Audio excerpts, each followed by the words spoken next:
Hello बच्चों, let's read the question. The question says a vector is engineered with three features to facilitate its cloning within the host cells.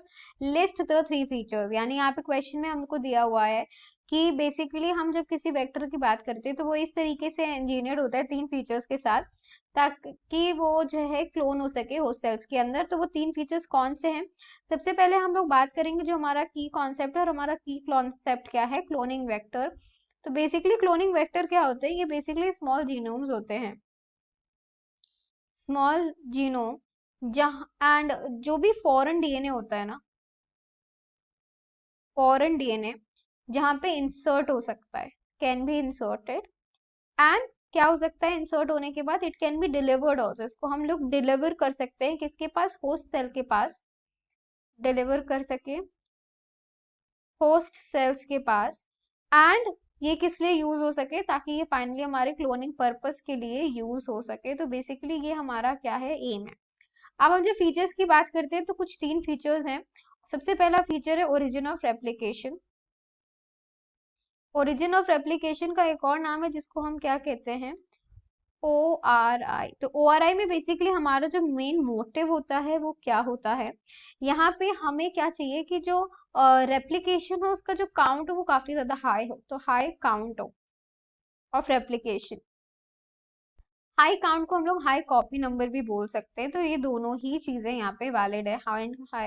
And एक और चीज है, जब भी कोई भी फॉरेन डीएनए आता है तो फॉरेन डीएनए क्या होता है? यहीं पे आकर के जो है इंसर्ट होता है, यहीं पे आकर है लिंक होता है। क्यों होता है? क्योंकि ओरिजिन ऑफ रेप्लिकेशन के पास एक और पावर है कि वो क्या कर सकता है? वो कंट्रोल कर सकता है कॉपीज को, कि कितनी कॉपी बन रही है रेप्लिकेशन में, ये कॉपी को कंट्रोल कर लेता है। तो सबसे पहला फीचर ये है। दूसरे फीचर की बात करते हैं तो हमारा जो दूसरा फीचर है उसमें हम बात करते हैं सेलेक्टेबल मार्कर की। सेलेक्टेबल मार्कर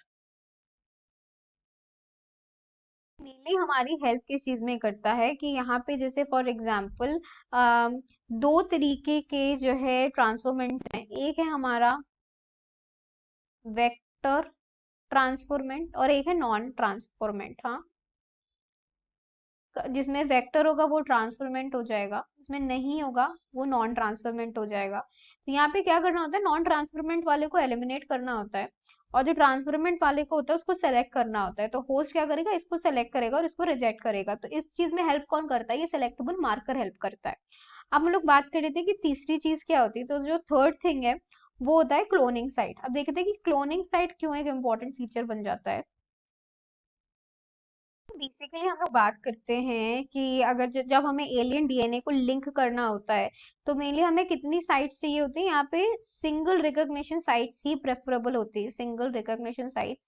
अगर इससे ज्यादा होगी तो क्या होगा? जो हमारा डीएनए ना वो ब्रेक कर जाएगा, और डीएनए अगर ब्रेक कर गया तो प्रॉब्लम क्या होगी कि कॉम्प्लिकेट हो जाएगा जीन क्लोनिंग काफी ज्यादा, क्योंकि बहुत सारे सेवरल फ्रैगमेंट्स में हो जाएगा।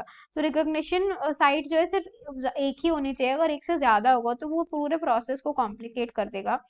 इसी वजह से यहाँ पे ये भी बहुत इंपॉर्टेंट है।